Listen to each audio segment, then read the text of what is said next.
Welcome to a Thursday edition of Hot Ice. I'm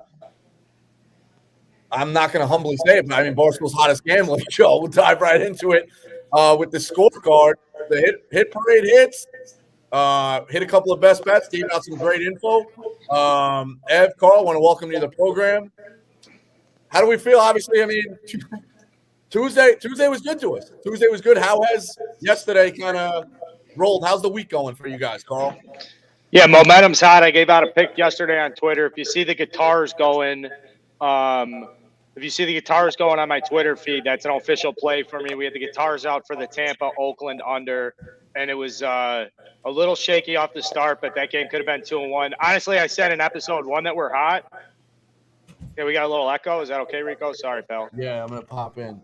I am good. I should be good. Can you hear me now? Yeah. Okay. But, we just said momentum. I said the first show, hey, we came into the show hot. I know, Ev, you're a big vibes guy. You don't like when we talk about how hot we are when we're hot. We want to keep things real, even keel here. But, guys, this is baseball. We have momentum.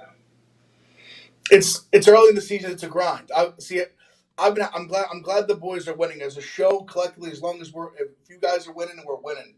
I've had some tough bounces early in the year. I'm trying to grind it out. I'm working out a couple 3-2 losses in extra innings, a couple 5-run leads that have been blown. We're just grinding away at this thing. We're gathering the data. We're figuring out day to day. We're getting back on the saddle though. We don't quit. We don't quit over here. Lose the next day. Short-term memory, like a good quarterback. It's on pass here today, looking to throw a touchdown. Right. I might get some of that sickness of a team that you're chasing around. We'll get to them a little bit later. But I wanted to open up with headlines. So we talked about it in the test show Monday that nobody really saw. But what we kind of came out of it was that the Oakland A's are fighters, right? So 3-3 this year, took 2 out of 3 from the Rays. In a 1-run loss was their only loss to the Rays. Really good team. Carl, some good info yesterday. You say Frankie Montas is pitching for a contract here. I guess I'll throw it to you both. Ev, Carl, what did you see out of him yesterday? Is he an automatic for the A's now? You really think that contract is going to be a motivator for him? Is this a team you can get behind even with a putrid lineup? Well, I think Frankie Montas is one of these guys who's been traded a bunch. He's been kicked around, and he's finally settled in. He's like an effective starting pitcher. Now, relative to other good top-of-the-rotation pitchers, I don't think he's one of those names. But just based on the market now, people are saying, Frankie Montas is a guy everybody needs to be looking at. So for him, he's pitching for an opportunity to get away from Oakland. He's got a team option with him next year. I think it's around $10 million. And so, if you are Frankie Montas, you want to get out of there. You want to get into an opportunity where you can really make a name for yourself, because it's just not going to happen in Oakland. They're doing everything they can to cut payroll and be competitive at $40 million a year. So, if he goes somewhere and gets a chance to pitch in the playoffs and be competitive, he could take that next step into tier 1 status. It's never going to happen in Oakland. So I think he knows the better he pitches earlier this season, the more willing competitors or teams at the top are going to be able to put up prospects for him. And it's a better situation for everybody. You saw it yesterday at the Rays. They're competitive. They're grinders. They fight their asses off. The A's may not be talented, but they're going to play their fucking dicks off every single day. Yeah, and that's the perfect segue, Ev. So I'm staring at 195 today. They've been at Darling. I know you love the plus signs. Are you biting on the A's, or this is hey, you know what? The Rays really put it together. Which side of the game would you be looking at on this one? No, I don't mind the A's. I think I said the other day, too. They're just one of those teams, they're just always a little bit better than you think they are, especially at this time of the year. I think really over the last, 10, 15 years, I don't think anyone's done more with less than the Oakland A's. Just consistently, like Carl said, low payroll, but they still are a team that's always in the playoffs or at least in the hunt. This year might not be that year, but they're still a team early in the year that I think is going to be a good team to bite on as a dog until they end up trading all these pitchers away, probably the mid-season point. But if you're going to give me them plus 200 in these games, they're going to be competitive in these games. I don't think they're ever a terrible bet at that price. Yeah, there is one thing though. If you've noticed, I looked into the numbers so this guy Fleming, who's going to start, right? Fleming's starting for the Rays today. They're saying he's at a 50-60 pitch count. There's no line on it, which hurts the strikeouts. You can't get a prop on that.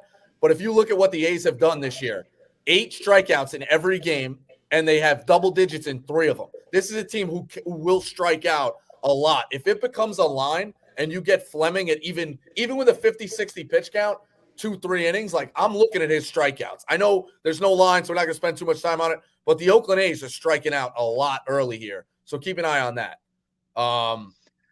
Real quick on this game, Sure. I do love the over. I love the over in this game because, like, the Oakland Athletics are going to this game to compete their ass off. They know to win a series against the Rays. I would love to know how many 4-game series the Rays have lost at home over the last 5 years. The number has to be absolutely one of the smallest in baseball. They have one of the best home field advantages. They certainly don't want to drop a series this early. They know the AL East is going to be competitive all year. Like, I think you're going to get a good, hard, competitive game. You're going to see a couple pitchers. You're going to see like really good quality at bats. So I'm very much on this over. Okay, I like it. Other headline: Vladimir Guerrero Jr. I mean, 3 bombs against the Yankees. I mean, where's he rank as far as like most fun players out there, or like deadly? Like, this is a team who's destined for the postseason. Like, I mean, unbelievable bombs. Like, the other takeaway too is the Blue Jays have a plus sign. How many? And we missed the opportunity yesterday with a pick 'em with Scherzer. Certain of these things early in the season, like, you missed out on it. I said it, like the Mets was a sucker line. Worry about it. How many times can we get the Blue Jays at a plus seed sign here that you just blindly bet it? Like, Ev, are you worried about this one, or you think the Yankees fight? Like, where? I mean, they're a great team. I'm always going to be worried. There's certain times in the year where almost like it's like upsetting to be a Yankees fan because we're just like always favorites no matter what. Because we're all a bunch of goombots that are going to bet on our team literally no matter what. I'll never bet against them, even when I know they're on a bad run, when they're streaky, when I know they're going to lose. I mentally just can't do it. I won't bet against them. I mean, but I'm not going to sit here and tell you it's a bad bet to bet a great Blue Jays team as an underdog. Yeah, I don't mind taking us like this. Or if we have like a couple early season rules and one of them is like we see a plus sign by the Blue Jays, we just take it. The lineup's so fucking good. And, one of my big themes particularly for today, Thursday, because what you're doing is you're getting some getaway days for 4-game series and you're getting some game ones for some new weekend series that are longer. This is a big way to just watch a game. Like, or you don't have to bet on every game, right? Like, there's a couple games I really like, but there's a couple of these matchups in the Yankees Blue Jays is just a game I want to sit and watch. I want to see Gossman compete. A lot of the numbers that you're going to look at the Yankees, you're going to say, oh, Judge does this, Stan does. That's when Gossman was pitching for the Orioles. He's a revamped guy. So this is just a very intriguing matchup for me today.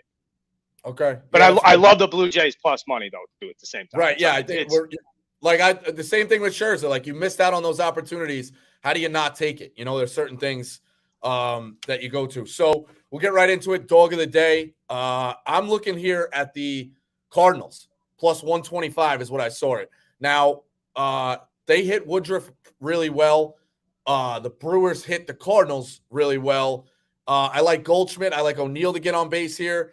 They played Sunday. They were off Monday, played Tuesday, off Wednesday. So Carl, being a bullpen guy, this, full bullpen, right? Little rested, full strength. Yeah. Cardinals proven. Obviously, division game. I like the Cardinals here, proven commodity. Give me the Cardinals plus 125. Carl, what are you rolling with as far as the dog? I'm waiting for the Tigers to get going. Nicholson hit a bomb yesterday. They've got him batting at the bottom of the lineup. They're plus 110 against the Royals. The Royals are not an impressive team. I thought I saw Greinke was pitching. Now I see it's Brad Keller. If it's Greinke, then you've got contact. I'm pretty sure it's Brad Keller. But in any event, this is more about the Tigers and Casey Mize and having an opportunity to go out, win the first game of a series. So it's not even that juicy of a dog, but it's my number one dog of the day, and it's the Tigers plus 110. Okay. Today, so another small one as well. Carl, you're gonna like this. I like the Cubs today. They're 3-0 as dogs already this year. I think they just got a great pitching matchup right now with Steele versus Freeland's a guy I've faded quite a bit the last couple of years. Just obviously plays in a hitter's ballpark, but he just gives up a lot of hits, a lot of runs. Like I said in the last episode, I'm just in on the Cubbies. Like, I just think they're much better than people realize right now. I think they're going to be in it for the long term this season, competing for a playoff spot. So I'll take them in this spot here. And I also think the Rockies right now, they're 4-1. I think they're a little bit fool's gold. I don't know if they can keep that up all season. I like the Cubs here plus 108. All right. Yeah, I don't know what we got out of Justin Steele there, but this is just while we're on the Cubs Rockies, I am going to buy that total up to 13.5 and take the over, just because 91% of the money right now is on the under. It opened at 11.5. It hasn't moved at all. Everybody's pounding the under. Everybody's saying, Kyle, it's too high for some people, but I'm going to be a stupid idiot. I'm just going to be like, it's Colorado and taking over on that anyway. So they kind of mix in my dog of the day up to plus 190. Sorry. Yeah, I don't hate it. If it's going, wait, so do you have to still lay the juice if you're moving it up to 13? No. Yeah, get the plus sign, right? Yeah. It's like plus 190, plus 200. The line keeps it's been moving around a little bit, and I think there's still some weather going on. And they say, I know this is so weird, but they say it's supposed to. It's like right now the wind's blowing out 20%, or 20 miles an hour, and I think around game time it should be down to like 5 or 6 or something. So, no joke. Pay attention to the wind in Colorado, guys. Yeah. We'll file that one away. No, you confused me a little there. Say buy-in. I don't hate that. Changing a minus sign to a plus, anything like that. Like obviously moving. You think a team's going to blow somebody out, move the line to 2 runs, 3 runs, whatever it is. I don't hate that. Flipping minuses to plus in baseball anytime you can get. Best bet of the day. So this was kind of in headlines, and I guess it kind of overlaps. Ev, you've been chasing them around. I alluded to it. You can't get right on the Phillies. You're okay. Yeah, you went with the Mets, but you're chasing your tail with the Phillies. This is a team that lose 2 out of 3 against the Mets. Obviously, they hit Alcantara well. They got Kyle Gibson on the mound, all-star. You don't want to lose like game 1 to the Marlins. I know the Marlins a little pesky. Can you what is your opinion here on the Phillies? Because it's my best bet. I'll be honest. I'm going to take the Phillies. Do you guys think I'm kind of walking into a trap? I know Segura's out now. He was going to be my hit parade guy. I switched it to Harper. I like the way the team hits them. I think the Phillies are just in a desperate spot. It's a very small favorite. I'm going to take the Phillies. Do you guys have a read on this? Do you think it's a big I got a big read for you. Nick Castellanos probably took everybody out to dinner last night and was at the club till 5 a.m. on the strip. He wanted to play in Miami. He's from the area. He's just and the guy just loves to get after it. And the Phillies have a bunch of guys who love to get after it on that team. Schwarber, Harper. So, if you see Alcantara go out there and throw a little bit of a gem today, I mean, but I do like Harper matches up perfect against them. And at the end of the day, Miami's just not that. I mean, Miami's just not that good. They've got good arms, just not that good, though. Yeah. All right. So, Carl, that's my only reason why I would say against the Phillies. But I mean, ask Ev. We do this all the time. I come in and I'm like, hey, it's my best bet, but I hate it. Talk me out of it. It's a gambler's mentality. That's just the way it goes. And I respect your opinions. Carl, who are you rolling with best bet? Okay, so I'm going to stay, as I said earlier, there's some stuff I want to watch still. I'm going to stay in the NL Central. I'm going to take I say I'm a big under guy, and now my second best bet of all time on record is the Cardinals Milwaukee over 8. And I'm also going to take the over 11.5 in this one. This one's crazy to me. Woodruff versus Wainwright on the mound, and the line opens at 8, and 95% of the money is on the under. 85% of the tickets is on the under. Everybody and their mother is on this under, and there's been no line movement at all on it. Now, Woodruff came and looked like shit his first start against the Cubs. He's not a guy who bounces back instantly the next start. It's not like he's got to go find the curveball and all stuff because it's such a fastball dominant pitcher. For him to establish his command, it's going to take a couple starts. It's early in the season. The place is going to be electric. I don't know if you guys have been to a game in Milwaukee, but that place is going to be fucking rocking. It's their first game of the season. They tailgate hard. They go fucking hard. So, I just see it being an electric atmosphere. It's the Brewers' first home game of the season. I think that's a lineup that does so much better at home. So I'm gonna take that over 8. I'm also gonna sprinkle a little bit on the over big, as big as I can go on that over. Okay, I like it because the Brewers too have struggled a little bit here with close games with the Orioles. Their bullpen seems to have been used. I like that. I'll roll with that over. You talked about the two lineups hitting each other, Woodruff and Wainwright. So I'm on that. Ev, who's your best bet? Boys, we're going double dogs today. Okay. I love the Cardinals. The Cardinals are my best bet. Let's go. I love this team. Rico knows this. I don't think a team in a season in any sport has made me more money than the St. Louis Cardinals did last season. I'm a loyal man. I'm a loyal gambler. But this also me. This is past loyalty. This is just a very, to me, it's an underrated lineup. I think everyone knows the top 4 is really good, but they got some strong guys in the back end like Edman, Bader, Carlson. I just love this team. I just think they're a scrappy team. They're great as an underdog. I just think they're going to hit Woodruff here. I mean, they have so much experience. All these guys have seen Woodruff a bunch. It's no surprise. I don't know. They kind of. I feel like they've had the Brewers number a little bit too the last couple of years. Give me the Cardinals here plus money. I love getting the Cardinals at plus money. I love it. Give me the Cardinals at 13-2. Everybody hits a winner there. I have no problems with that. All right. So to recap, before we get into extra innings, Carl's best bet: Cards Milwaukee over 8.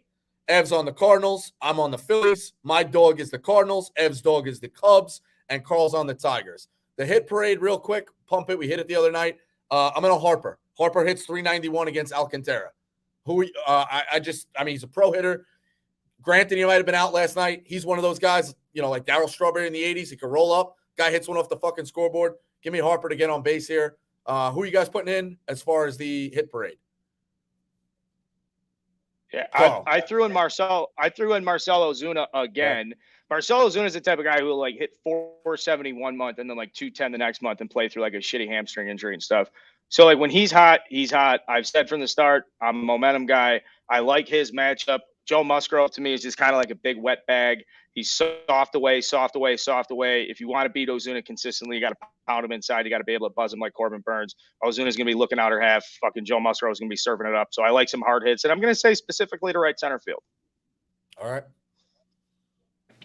I'm all over Suzuki here. I think obviously he's hot. He's batting 400 on the season. Also, just going from looking at the game, it's a high total. We're in Colorado. Expect a lot of at-bats. He's going to get a lot of opportunities. Probably at least 5 at-bats here. Maybe even squeeze out 6. Who knows? Give me Suzuki here to get a hit. The guy's on fire. Great fucking. Yeah, I like that a lot. I also had Jonathan Villar. I know he's a platoon guy. They don't know if he's starting against Freeland. I think Jonathan Villar has some value straight up to get a hit tonight as well. But you don't know if he's starting. We'll wait. What? He's 8 for 9 in his career. It's you think he's got some bad. It's these are one of those matchups where you're like, I think Villar just knows what's coming or something. It's crazy. Yeah, 875. I know. It sucks. We couldn't, we're not locked in if he's starting. You're right. That's a laughable. Yeah, have some success. I should have said it better. He smashes the guy. He's 875. Extra innings. All right. So a little comedy here. John Sterling is a fucking mockery. I mean, this guy is a fucking mockery. It's every time.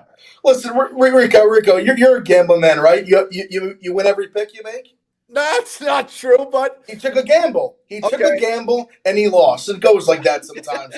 Also, and let's not take out take out whatever happened. The call of Stantonian home run is a great call. The guy's a great broadcaster. Listen, he's a little old. He misread it. He misjudged it. He rolled the dice midair. He missed. Second time he's missed in a big spot in the last, 8 months or so. Give the guy a break. I like Sterling. He's a good guy.